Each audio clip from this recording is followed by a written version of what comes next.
Hello दोस्तों, 100 शब्द प्रति मिनट की हिंदी डिक्टेशन फॉर दीपक प्रकाशन। डिक्टेशन स्टार्ट होगी अगले 5 सेकंड बाद।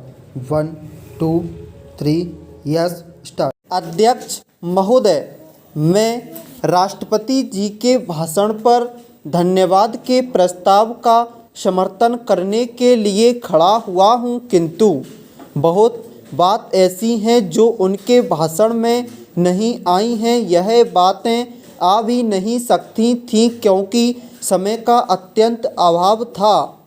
इस संबंध में मैं भी बहुत कुछ कहना चाहता हूं, किंतु समय का अभाव मेरे पास भी है, इसलिए मैं सबसे पहले मुख्य बातों पर ही अपने विचार प्रकट करना चाहूँगा। पैरा सबसे पहली बात जो मैं इस सदन के सामने रखना चाहता हूँ वह देश की रक्षा से संबंधित है।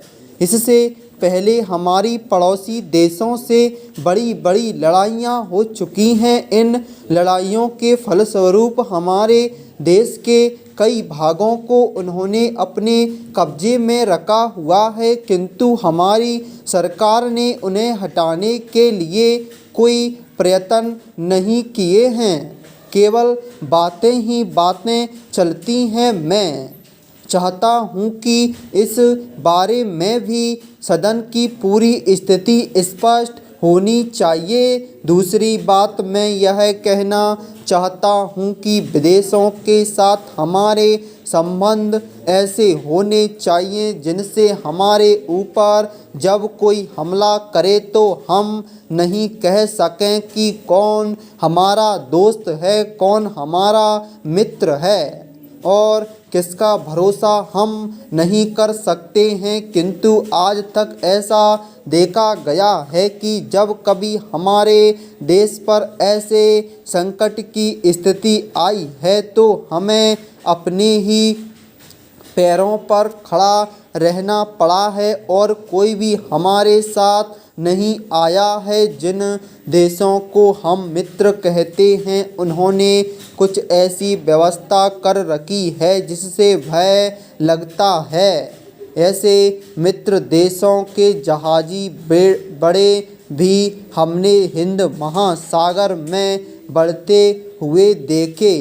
पहले भी एक देश हमारा घनिष्ठ मित्र था और उसे हम अपना भाई मानते थे, किंतु बाद में हुई घटनाओं से ऐसा अनुभव हुआ कि राजनीतिक में किसी भी मित्रता का संबंध स्वार्थों से अलग नहीं हो सकता। इसलिए मेरा अनुरोध है कि सभी लिहाज वाली बातों को छोड़कर हमें अपनी सुरक्षा की व्यवस्था पर पूरा ध्यान रखना चाहिए। पैरा इसके अतिरिक्त मैं यह भी कहना चाहता हूँ कि हमें अपनी नीति को बनाए रखना चाहिए तथा छोटे बड़े सभी देशों के साथ अपने संबंध मैत्रीपूर्ण रखने चाहिए। कभी कभी देखा गया है कि इस संबंध में हमारी सरकार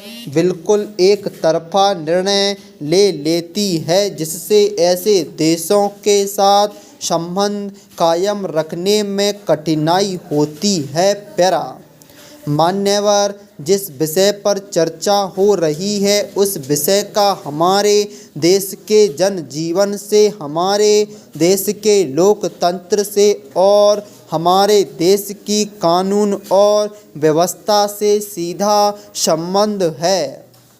यही कारण है कि आज़ादी के बाद और आज़ादी के पहले इस विषय पर हमारे देश के जो राजनीतिज्ञ और शिक्षा शास्त्री हैं जो इस विषय में रुचि रखते हैं और मान्यवर जो हमारे देश के प्रशासक रहे हैं, उन सबने समय समय पर हमारी जो शिक्षा पद्धति है उसमें आमूलचूल परिवर्तन की पहल की है। इस विषय के बारे में काफ़ी गंभीर चिंतन हुआ है।